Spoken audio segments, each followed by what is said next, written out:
Mr. No, you're recognized for 5 minutes. Thank you very much. Thank you, Chairwoman Jackson Lee, Ranking Member Biggs, and members of the committee. Being a journalist from Portland, Oregon, I know domestic terrorism well. Since 2016, I've witnessed how violent extremists from Antifa and others have made political violence on the streets of my home city, banal. Local politicians turned a blind eye to the violence because they believed the extremism was a justified response to the surprise election win of Donald Trump.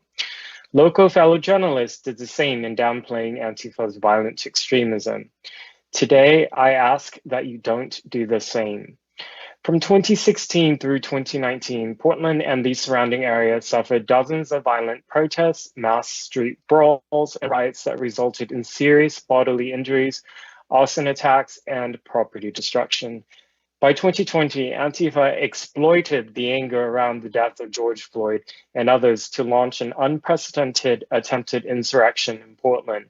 For more than 120 recurring days, Antifa carried out nightly riots targeting federal, county, and private property. They developed a riot apparatus that included streams of funding for accommodation, travel, riot gear, and weapons. This resulted in a murder, hundreds of arson attacks, mass injuries, and mass property destruction. To put that into context for those here today, similar actions that occurred at the Capitol Hill riot on the 6th of January 2021 were repeated every night, months on end in the Pacific Northwest. In Seattle, Antifa and far-left extremists seized 6 blocks of city territory that they said was autonomous. It resulted in 6 shootings and 2 murders over a period of 3 weeks.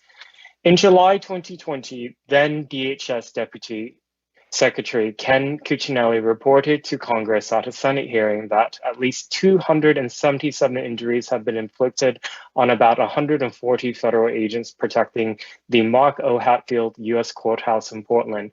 With my own eyes, I witnessed black-clad, masked militants setting fires to buildings occupied by people. The Antifa came armed with homemade IEDs, guns, and knives. They blinded their targets with powerful lasers before throwing projectiles like rocks, glass, and frozen water bottles. Some of them even brought electric power tools to cut apart the fencing that was set up to protect the courthouse. Andrew Faulkner, one of the few federal suspects indicted over rioting charges, allegedly possessed pipe bomb components and a machete at the time of his arrest. The following month, a self-described Antifa member hunted down a Trump supporter in downtown and shot him dead point blank before fleeing out of state and being killed by federal authorities the following week. He left behind a trail of posts on his social media indicating his desire for an armed conflict with the state, which he viewed as fascist. I'm encouraged today to see lawmakers discussing the important subject of domestic terrorism, but I'm concerned that our representatives are increasingly viewing this through a partisan lens. This puts all Americans at risk. Those speaking before and after me can illuminate and educate us on far-right terrorism, a threat extremely well tracked by government agencies, nonprofits, and journalists. Much less understood is the terrorism threat from the far left, particularly Antifa. Far-left terrorism isn't new in the US. It has a long history in the second half of the 20th century, where groups like the Weather Underground, the Black Liberation Army, and the May 19 Communist Organization carried out bombings, robberies, and jailbreaks in the name of anti-racism. Antifa are continuing that legacy today and use the cloak of anti-fascism to shield themselves from criticism and to fool well-meaning people into becoming allies. In September 2020, FBI Director Chris Wray told lawmakers that Antifa is real and that the FBI investigates the threat coming from violent anarchist extremists who identify with Antifa. We should heed his warnings. Domestic terrorism is not partisan. Both the far left and the far right seek to delegitimize and destabilize the republic. Thank you, and I look forward to your questions. Time has expired. Thank you so very much. Mr. No, 2 of the witnesses testifying today did not even mention Antifa in their written testimony, which is shocking, actually, given the amount of violence that Antifa has wrought over the past several years. Mr. No, if we don't talk about Antifa, is Antifa going away? No, they're not going away. Since the election night, for example, in Oregon, Portland, Oregon, where I'm from, the National Guard was activated by the governor because dozens, or actually more than 100 masked militants marauded through downtown, destroying property. They vandalized a church that provides charity services on Inauguration Day in Portland to protest the inauguration of Biden. Antifa destroyed the headquarters of the Democrat Party. So this perception that they only attacked things on the right is wrong. They attack anything that they view as American. So that includes democratic institutions, buildings that represent the rule of law, yeah. Okay. So, and Mr. No, one of your co-panelists has said of Antifa that, quote, though often violent, they do not yet use terrorist tactics or acts, close quote. Based on what you've seen firsthand, do you agree with that statement? So I think the issue with the lack of understanding of Antifa's violence comes from the fact that there's not a lot of mainstream media coverage of it. A lot of people, lawmakers in DC, will get their media coverage from the New York Times or Washington Post. And sometimes those publications will send parachute journalists into the Pacific Northwest, but by and large, they don't have somebody on the ground every day as the riots were breaking out, let's say in Portland, or when Chaz, the autonomous zone in Seattle. And this is areas where people were bringing with them homemade explosives in their backpacks and distributing them to others to throw at the federal courthouse, bringing in electric tools to cut into the fence so that they could set the building on fire. They did set the exterior on fire multiple times. And it's not just law enforcement that's inside. There's also civilian people who are working as staff who've had to flee for their lives, as they did at the Justice Center. So I think these acts, because they're targeted on facilities that have civilians inside, I think based on my understanding of the laws, these do count as terrorist acts, but they're not being reported as such or perceived as such for political reasons. And one of your co-panelists has also said that Antifa's organizing principle is to confront the alt-right. Do you agree with that statement, and can you please explain? That statement in itself is true, but Antifa's, the label of who they call alt-right or fascist applies very broadly. So yes, it will include people who are actually on the far right, but it will also include people who are patriotic, who are holding an American flag that they will also assault and beat. Any and all law enforcement, anybody who defends the institutions of this country, they view as people who are fascistic in one way or another. I mean, if you dive into their ideology, you look at the literature that they disseminate at their protests and riots and when they establish autonomous zones, you'll see that they're calling for the overthrow of the American government. So this whole label of anti-fascist that they're using is just essentially marketing and branding to mask what is a very extremist, radical agenda to destabilize the republic.